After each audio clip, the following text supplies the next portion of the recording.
Aleluia. Cumprimento a amada igreja com a paz do Senhor Jesus. Ó. Amém. Glória a Deus. Feliz por estar aqui hoje, meus queridos, onde eu tenho a oportunidade de estar compartilhando mais uma vez a palavra do Senhor Jesus com a igreja. Amém. Amém. O ânimo não pode ser somente no início.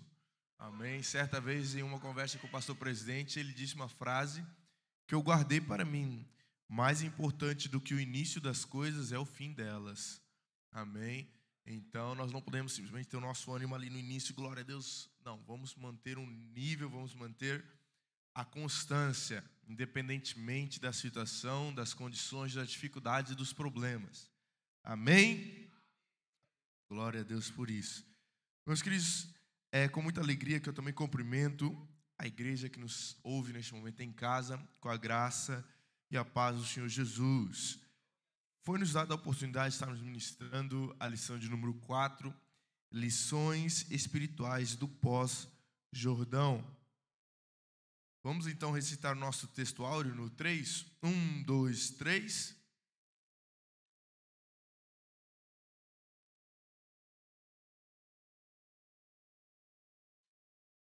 Vamos lá de novo. 1, 2, 3.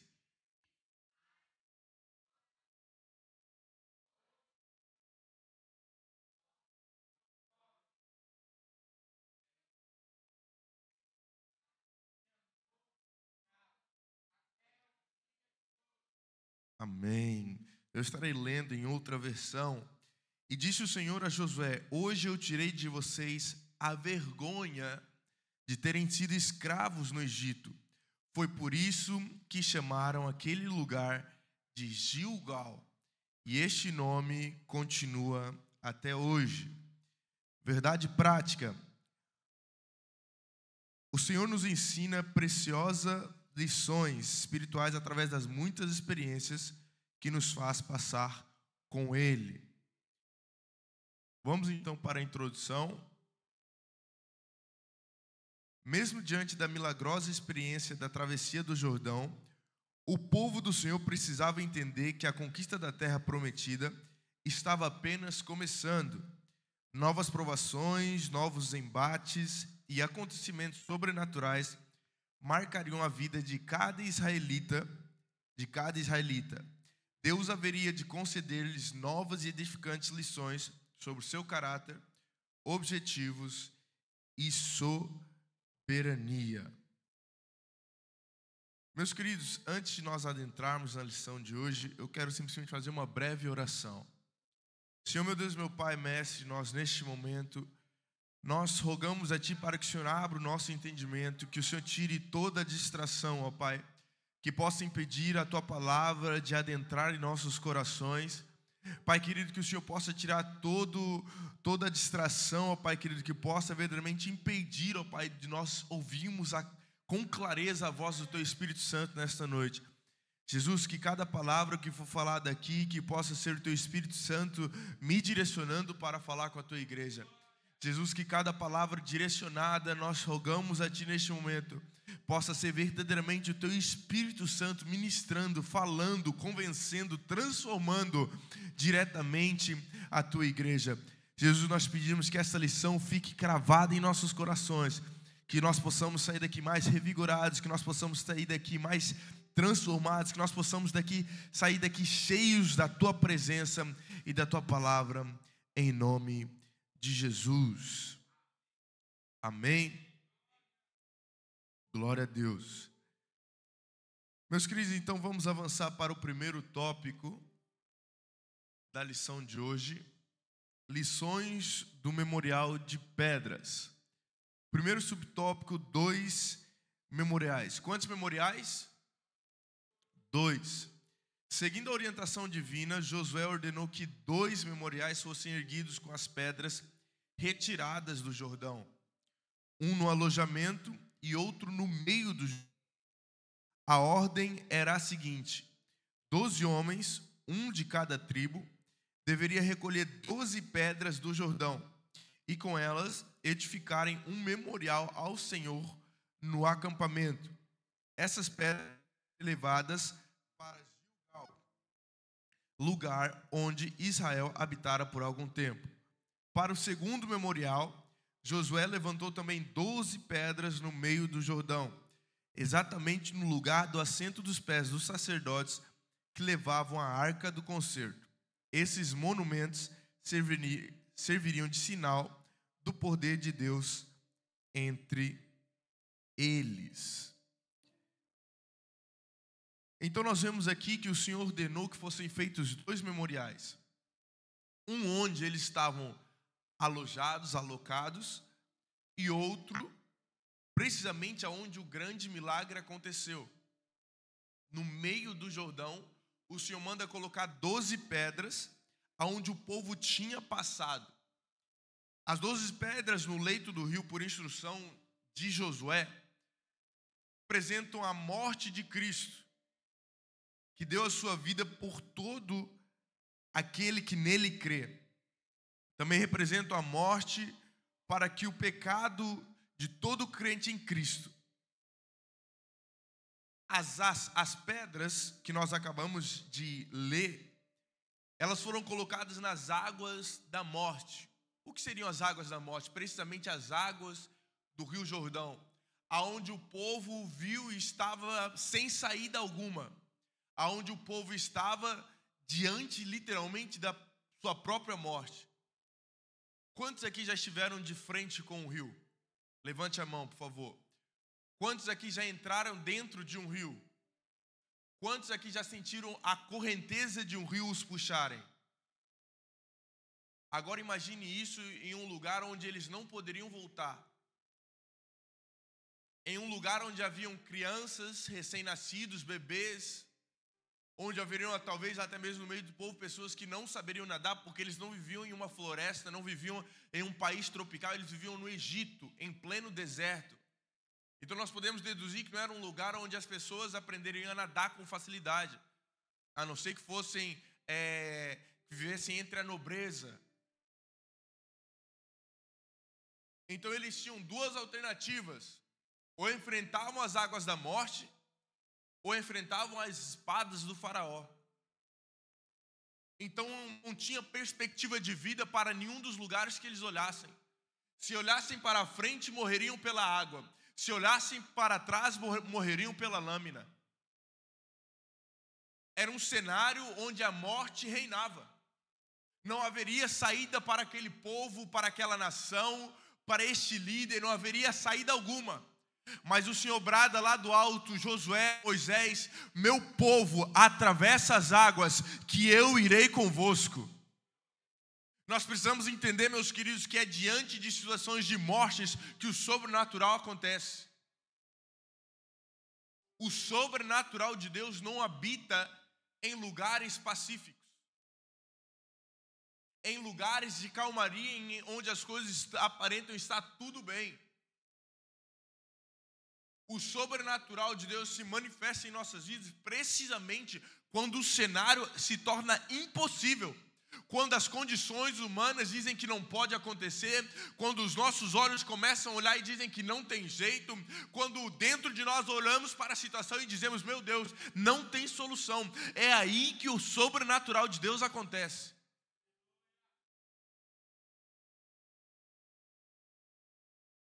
Então, as 12 pedras tiradas do Jordão, da onde o povo passou o rio a seco, sem molhar sequer o seu mindinho.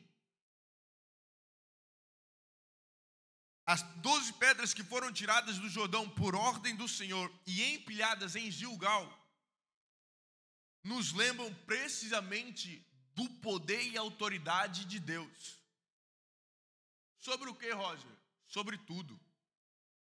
Sobre a natureza, sobre o ser humano, sobre as condições atmosféricas, sobre o impossível. Nós precisamos entender e reconhecer que o poder de Deus, ele é soberano sobre qualquer situação. A natureza não é maior que o nosso Deus, o ser humano não é maior que o nosso Deus, o governo não é maior que o nosso Deus, um exército não é superior ao nosso Deus. E é isso que nós precisamos reconhecer. Gilgal é um memorial do poder de Deus. E por isso que a Bíblia diz, em Josué 5, 9, e o Senhor disse a Josué: hoje eu tirei de vocês a vergonha de terem sido escravos. Foi por isso que chamaram aquele lugar de Gilgal. E este nome continua até hoje. Por que continua até hoje? Porque quando Deus ele intervém na história de um ser humano com o seu poder sobrenatural, meus queridos, pode passar o tempo, pode passar o ano, podem virar décadas, podem virar milênios, mas aonde Deus ele entra com o seu poder, aquela história muda para sempre e permanece para sempre.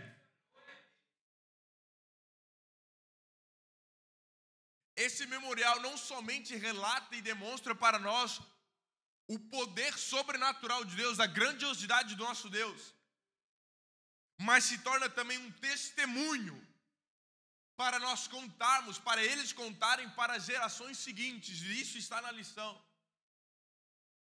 Por isso que permanece até os dias de hoje.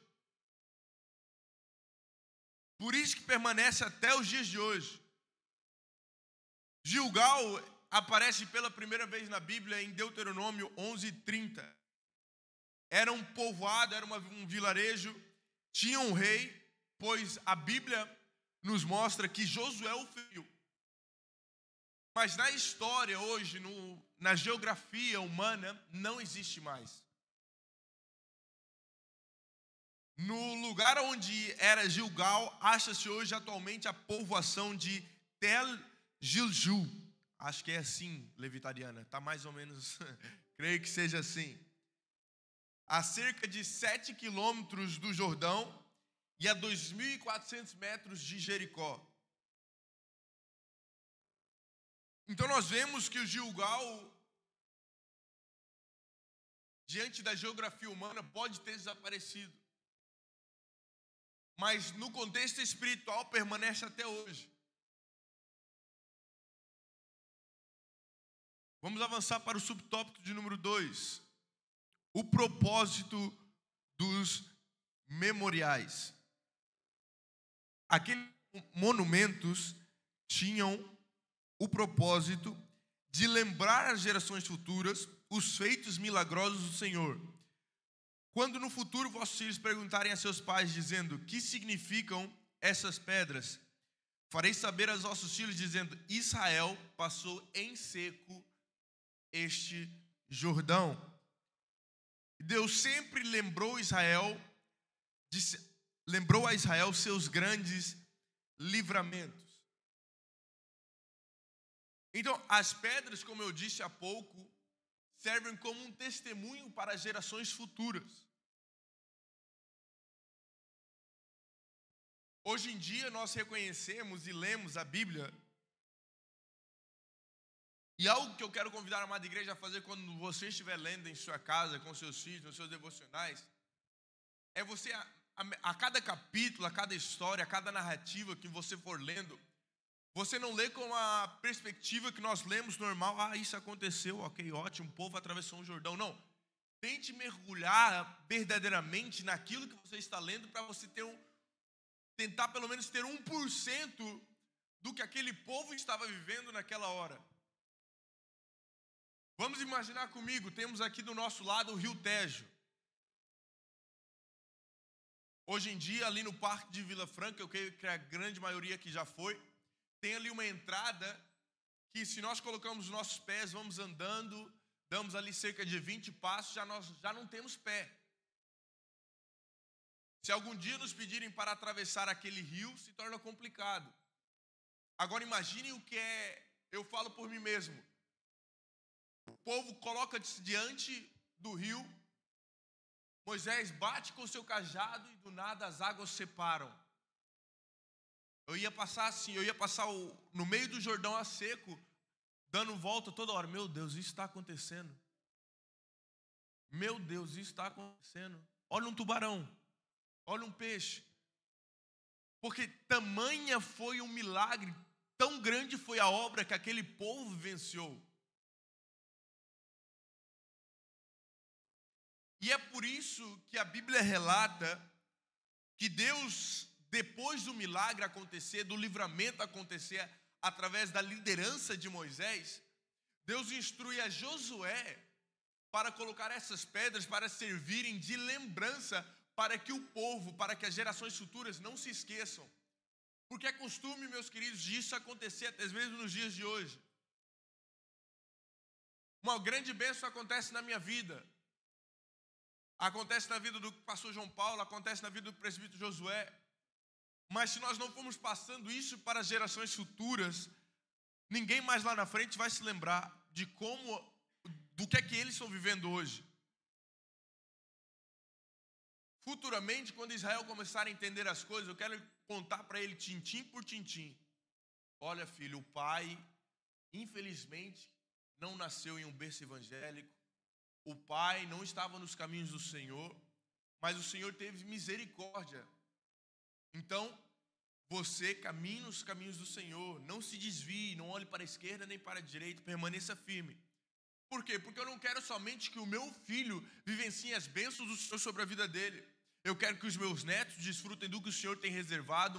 Eu quero que os meus bisnetos vivam aquilo que o Senhor tem preparado para eles. Eu quero que os meus tataranetos desfrutem daquilo que o Senhor tem preparado para eles. Mas para isso, meus queridos, é necessário nós precisamente contarmos. Ah, Roger, mas eu nasci em um berço evangélico. Então conte aos seus filhos as bênçãos que o Senhor tem feito sobre as nossas vidas. Às vezes, muitas vezes nós achamos que as bênçãos que nós usufruímos, nós não compartilhamos com ninguém. Às vezes, os grandes livramentos que nós recebemos, nós não compartilhamos com ninguém. Achamos que muitas vezes nossos filhos são novos demais para entenderem algumas coisas. Mas comecem a contar para os seus filhos. Ah, Rogério, está tudo bem, então comece a contar para os seus filhos os grandes livramentos que o povo de Israel recebeu. Mas passe para eles já entenderem que nós servimos um Deus todo-poderoso, que diante da morte Ele atende a oração de um filho seu e o livra da morte. O nosso Deus é um Deus de livramentos. E é isso que nós precisamos passar para os nossos filhos. Da mesma maneira que Josué passou isso para o povo e para as gerações futuras e até o dia de hoje. Antigamente, meus queridos, é isso que nós precisamos entender. Antigamente, não haviam Bíblias, não haviam livros, não havia contexto, não havia telefone, não havia um Google, não havia inteligência artificial que as pessoas pudessem procurar. Olha o que aconteceu com Josué, o que aconteceu com Moisés, o que aconteceu com Abraão. Sabe como é que as pessoas, sabe como é que era passada a história? Normalmente se reunia e os pais contavam aos filhos as histórias dos seus antepassados. Isso eu não estou contando da história dos homens das cavernas, não, estou falando do tempo da Bíblia. A Bíblia relata isso. Que os feitos do nosso Deus eram contados através de canções para as gerações seguintes.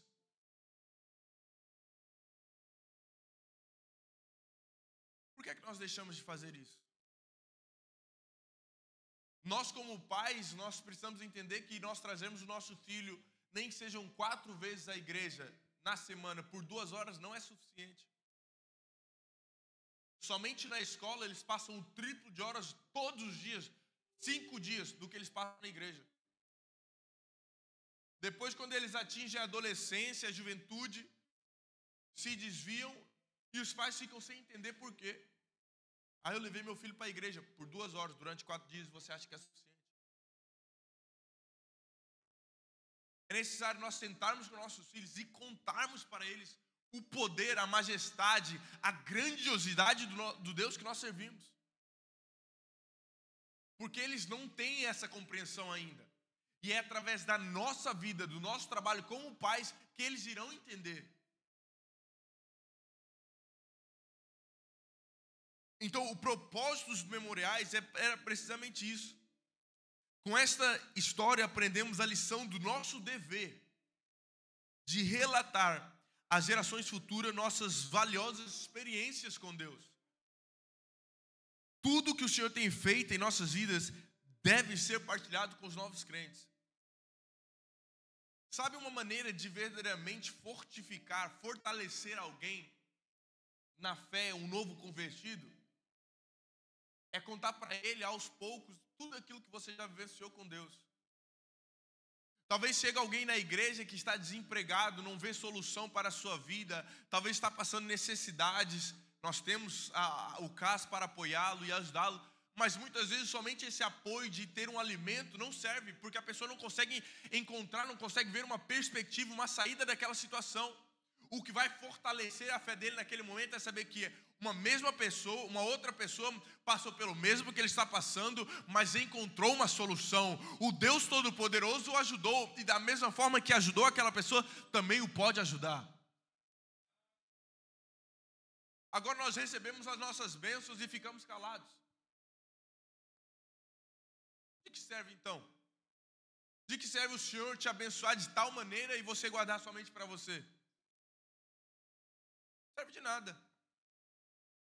Bênçãos, meus queridos, bênçãos que nós recebemos em nossas vidas, atenção, que não é para nós nos vangloriarmos e acharmos os caras, não, é para nós evidenciarmos o poder de Deus na terra.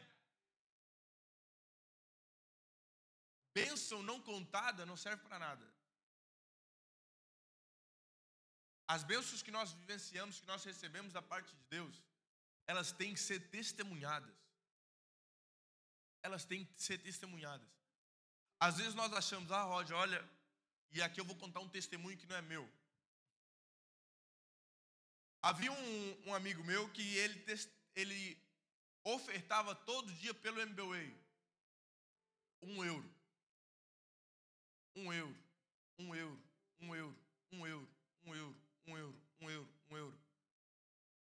E ele veio falar comigo, assim, meio constrangido. O pastor presidente, quando aparece lá a notificação de €1, já sabe, está na prova. Só que, na minha ótica, eu olhei para ele e falei, olha, eu me admiro com a tua fidelidade. Porque mesmo em meio à prova, e ele até disse, não, mano, às vezes nem chega a €1, às vezes é 50 cêntimos.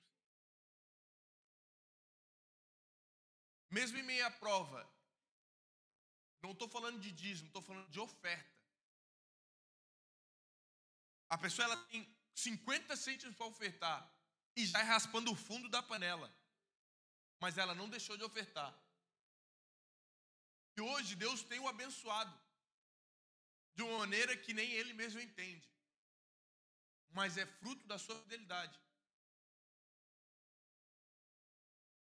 E eu estou testemunhando hoje para a igreja, porque é necessário nós entendermos que é através desses testemunhos, então a pessoa ofertava 50 cêntimos e é abençoada, é exatamente isso. Não estou dizendo para você ofertar 50 cêntimos que você vai ser abençoado, não é esse o ponto central do testemunho que eu estou contando aqui, não. A pessoa, ela dava tudo de si. Talvez ele olhando, era pouco, 50 cêntimos. Eu estou dando 50 cêntimos. Às vezes até podia ficar constrangido.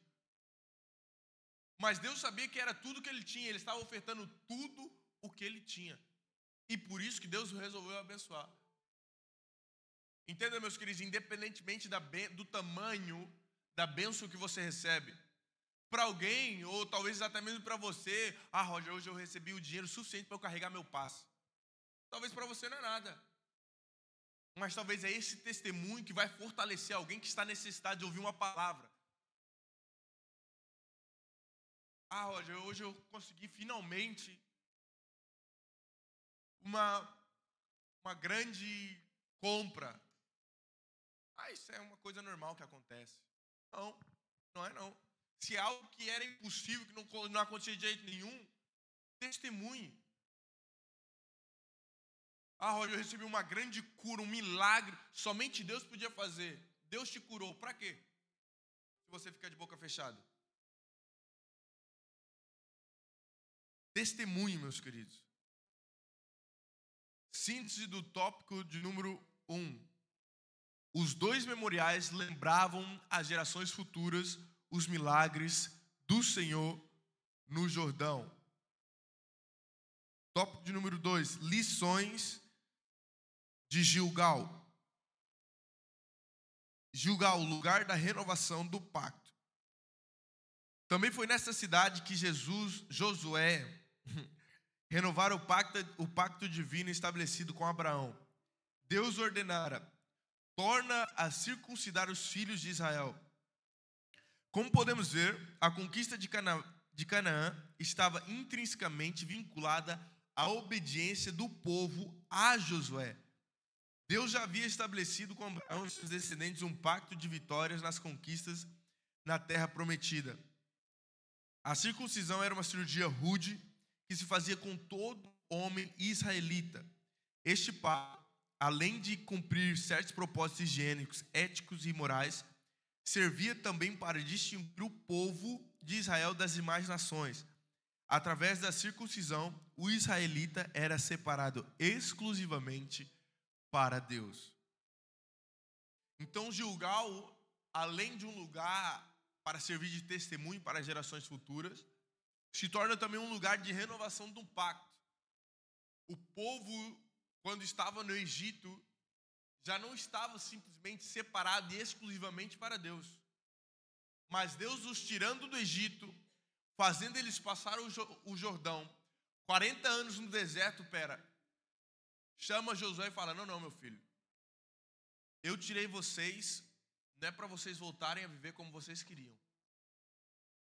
Hoje nós renovamos a aliança que eu fiz com os vossos antepassados.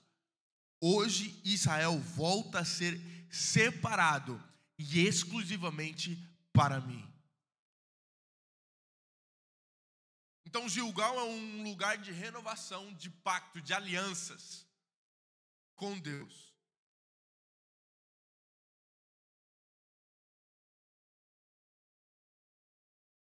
Gilgal é um lugar também de celebração. A passagem pelo Jordão e a renovação do pacto abraâmico preparam Israel para a celebração da Páscoa em Gilgal. Desde o Êxodo, a Páscoa fora celebrada apenas 2 vezes.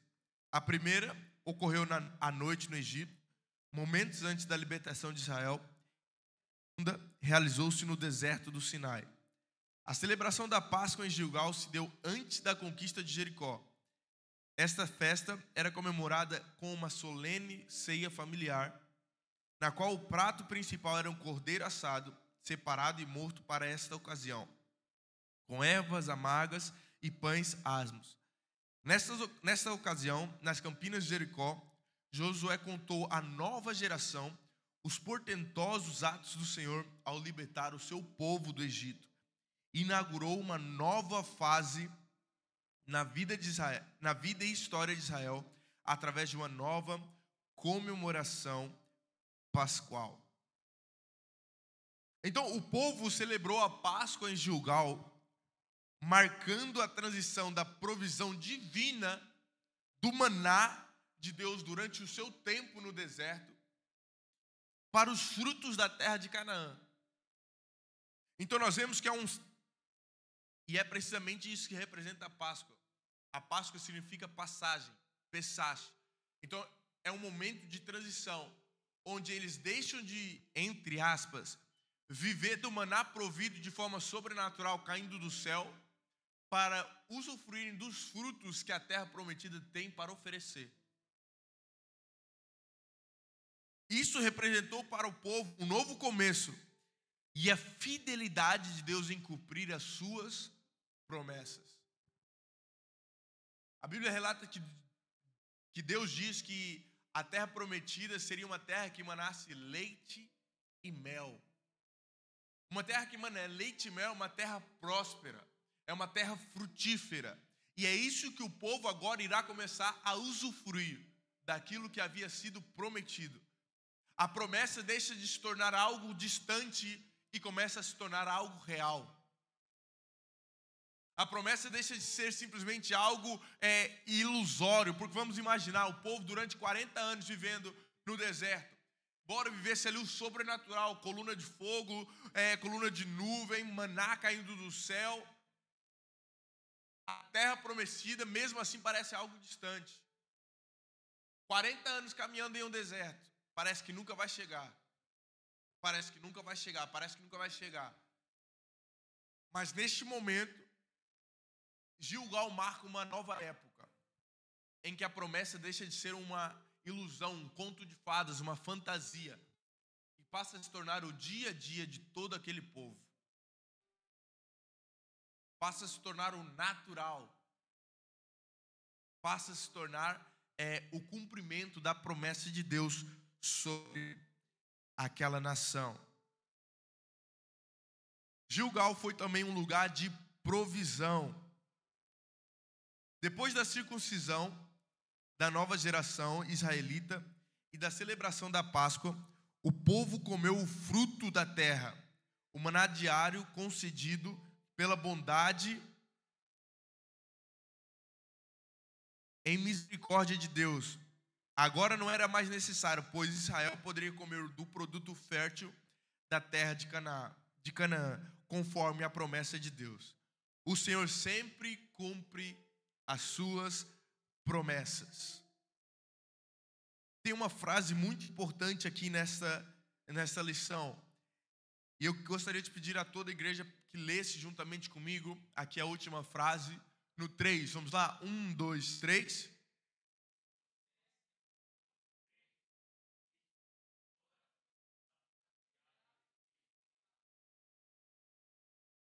Ele concede a todo crente submisso, obediente, toda provisão material e espiritual.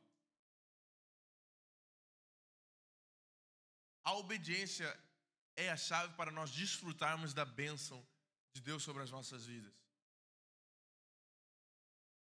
Moisés, ele desfrutou da bênção do Senhor porque ele foi obediente. Josué desfrutou da bênção do Senhor porque ele foi obediente. Deus, ele está pronto para ouvir, meus queridos, as nossas orações. A oração de todos aqueles que se tornam submissos à sua vontade, mesmo que nós não queremos, mesmo que nós não aprovemos, mesmo que nós não achemos que seja correta, mesmo que nós pensemos de maneira diferente. Submissão é precisamente isso. É nós entendemos e nos colocarmos no nosso devido lugar. E entendemos que é o nosso Deus que rege as nossas vidas. A partir do momento que nós entendemos isso, Ele provê, seja de forma material ou espiritual. Ele provê. Seja um carro, seja uma casa, talvez seja uma nova unção, talvez seja um dom, Ele provê. Amém? Gilgal é um lugar de renovação do pacto, de celebração e de provisão.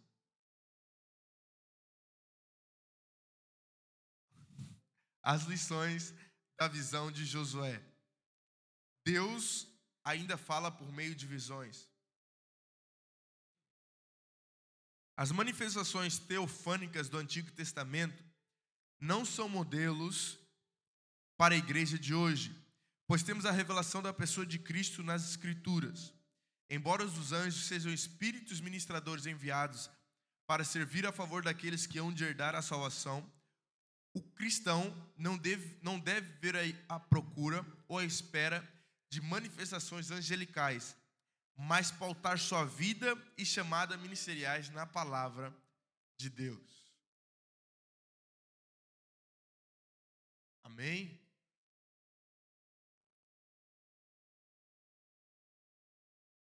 Eu ministrei outrora sobre isso aqui. Tem muitas pessoas, e eu não sou contra a profecia, não sou contra a visão, não sou contra revelação, não sou contra nada disso. Mas nós precisamos entender que a maior revelação já feita para toda a nossa vida se encontra na palavra de Deus. Tem muitas pessoas querendo ver coisas onde não existe nada para ver. Tem muitas pessoas querendo revelar coisas onde não existe nada para revelar. E entenda uma coisa, meus queridos, que eu quero abrir os nossos olhos neste momento. Profeta não é simplesmente falar, abrir a boca e falar, não, eu estou profetizando. Não, profeta tem que ter vida de profeta. O que alicerçava, o que sustentava a profecia liberada pela boca dos profetas no Antigo Testamento, nos tempos passados, é o seu estilo de vida. É o seu estilo de vida. Porque é muito fácil eu chegar aqui e profetizar sobre a vida do Jackson, do evangelista Jackson, profetizar sobre a vida da pastora Vanusa. É muito fácil eu profetizar sobre a vida da Luzinete. É muito fácil. Mas nós, como nós estamos aprendendo hoje, amém, eu recebo essa profecia sobre a minha vida. Agora o que é que eu vou fazer? Vou analisá-la. Vou analisar não somente a profecia, mas também a vida do profeta que está profetizando. Para eu não cair em esparrela. Porque tem muita gente assim, a pessoa profetiza exatamente aquilo que ela queria ouvir. Aí ela começa a caminhar cegamente. Quando não é nada daquilo que Deus quer para ela. É muito fácil eu chegar aqui, não, o evangelista Jackson, ele toca violão muito bem, ele vai ser usado para as nações, ele vai tocar e multidões vão chorar, multidões vão se render aos pés de Jesus. Quando na verdade talvez Deus tenha na vida do evangelista Jackson um ministério pastoral, mas ele passa a vida dele agarrado atrás de um violão por causa de uma profecia errada.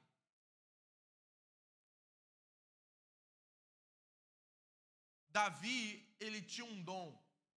Qual era o dom? Ele era um grande levita. Davi, ele tocava a harpa e os espíritos malignos de Saul saíam automaticamente. Mas o propósito de Deus sobre a vida de Davi não era ele ficar atrás da harpa o tempo todo. Quando ele tocava a harpa, trazia benefício somente para uma pessoa, o rei Saul. Mas quando ele assumiu o posto, quando ele começou a viver o propósito que Deus tinha para a vida dele, de ser rei de todo Israel, trouxe benefícios para uma nação inteira. Por isso que nós devemos analisar as profecias que nós recebemos em nossas vidas. Ah não, Roger, vou liberar algo sobre a tua vida, você vai se tornar um grande cantor. Meus queridos, e olha que meu pai é maestro, minha irmã canta muito bem, Maila nem se fala, canta e ministra muito bem. Quem me dera saber cantar. Mas se algum dia alguém tivesse profetizado isso sobre a minha vida e eu tivesse me agarrado a isso, eu teria deixado o ministério da palavra, teria deixado tudo e me agarrado àquilo que eu queria viver. Quando nós precisamos entender que nós precisamos viver aquilo que Deus quer que nós vivamos. Ele concede a todo crente submisso toda provisão material e espiritual. Entenda, meus queridos, Deus ainda fala por meio de visões. Mas nós não podemos ficar à procura disso. Eu vou no culto e vou ficar... Tem gente que vem nos cultos, meus irmãos, e eu estou falando porque eu sei disso. Senta na cadeira, o ministério está cantando, está no fecho. Ó Senhor, usa o pastor para tocar no meu ombro e falar comigo. Ó Senhor, usa o levita que está ministrando para falar comigo. Quando Deus está aqui, o culto todo. E depois fica... Eu creio, meus queridos, isso sou eu já imaginando. Deus está aqui pronto para falar com todos aqueles que querem ouvir, mas tem gente querendo ouvir o pastor, querendo ouvir o presbítero, querendo ouvir o levita, e não o próprio Deus. Quando nós viemos ao culto, nós viemos falar o seguinte: Senhor, fala comigo nesta noite, ministra ao meu coração. Porque entenda, toda profecia, mesmo que seja liberada do trono de Deus, ainda passa, querendo ou não, por um filtro humano. Talvez Deus, o presbítero José, quer liberar sobre a tua vida o dom da unção da palavra. Mas a pessoa no emocionalismo, na hora de estar sendo usado por Deus, não receba, presbítero Josué, o dom da palavra e o dom de escrever livros. Quando Deus talvez só queria que ele recebesse o dom da palavra. Então entenda, toda profecia nasce no trono de Deus. Toda profecia genuína nasce no trono de Deus. Mas mesmo assim, ainda passa pelo filtro humano. E nós precisamos ter esse discernimento. De não andar atrás de profecias, não andar atrás de revelações. nós precisamos sim andar atrás da palavra de Deus sobre as nossas vidas.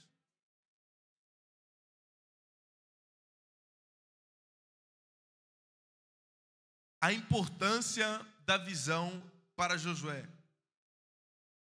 Foi por meio desta visão que o Senhor confirmou mais uma vez a liderança de Josué. A vitória contra os cananeus estava garantida, uma vez que o próprio Deus fazia-se presente entre as tropas israelitas por meio do príncipe do exército de Israel.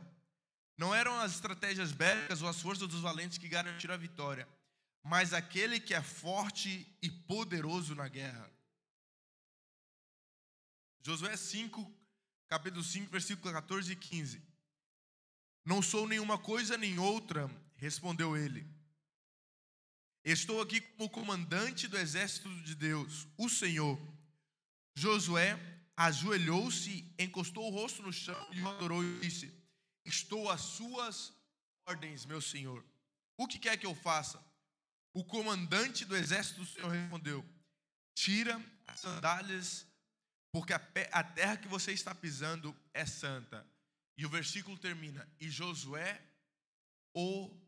obedeceu. Então entenda, meus queridos, a obediência, ela desencadeia bênçãos de forma natural. Ela desencadeia bênçãos de forma natural. Por meio precisamente desta visão e desta obediência, que a liderança de Josué foi afirmada perante o povo. Porque um líder que não é obediente ao comandante supremo, ao Deus Todo-Poderoso, jamais terá uma igreja, jamais terá um povo que o segue. E isso se aplica em qualquer ministério, ministério de louvor, ministério de mídia, ministério de intercessão, qualquer ministério.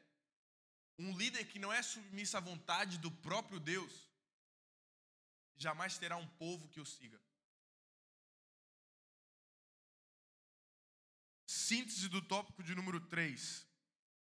Aprendemos com a vida de Josué que Deus ainda fala por meio de visões, teofanias ou manifestações divinas. Vamos para a conclusão nesta noite. Nessa lição aprendemos que a vitória dos israelitas estava condicionada à obediência ao Senhor e à sua palavra. Deus não apenas cumpriu as promessas que lhes fez no passado, mas assegurou-lhes novas vitórias no futuro. Se formos submissos ao Senhor e à sua palavra, teremos as mesmas garantias, promessas e vitórias. Entenda uma coisa, meus queridos: ser submissos ao Senhor, ser submissos à sua palavra, sermos obedientes ao nosso Deus Todo-Poderoso, não simplesmente garante que as promessas que nós recebemos se cumprirão, mas garante também as nossas vitórias que estão por vir depois do cumprimento dessa promessa. O povo foi obediente ao Senhor e desfrutou de tudo que a terra prometida tinha para oferecer. Mas não somente isso, desfrutaram também de tudo aquilo que estava por acontecer no seu futuro. A obediência do Senhor não somente garante que nós iremos desfrutar daquilo que nos foi prometido, mas garante também um futuro vitorioso. Porque tem muitas pessoas que fazem o seguinte, pastor João Paulo: a partir do momento que elas começam a vivenciar aquilo que foi prometido, estagna. Esquecem-se de tudo aquilo que tem para acontecer depois. Depois que eles recebem a bênção, para no tempo. E nós podemos ver isso no Novo Testamento. Quando o Senhor Jesus ele cura 10 leprosos, somente um se lembrou.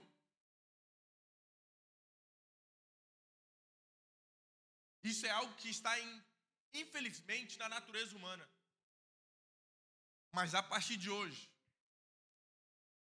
aquele que tem ouvidos ouça o que o Espírito diz à igreja. Que a partir de hoje a oração que eu fiz no início deste ensino, que esta palavra possa ficar cravada em nossos corações. que nós possamos entender verdadeiramente que a obediência nos levará a lugares que nós nunca imaginamos.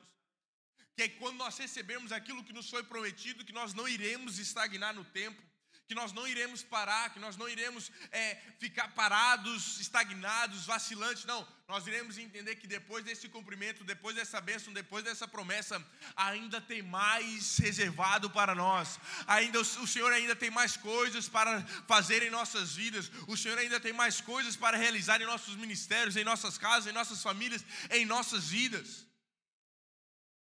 É isso que nós precisamos entender. Que a obediência, ela não simplesmente garante o cumprimento da promessa em nossas vidas, mas ela também garante a segurança do nosso futuro, daquilo que nós iremos vivenciar com Deus. Amém? Não. Constância, meus queridos. O mesmo amém que eu ouvi no início, eu quero ouvir agora. Amém? Olha aí, glória a Deus. Amém? Deus abençoe. Eu agradeço pela oportunidade de estar ministrando mais uma lição e passo de volta para o nosso pastor local, pastor João Paulo Moreira.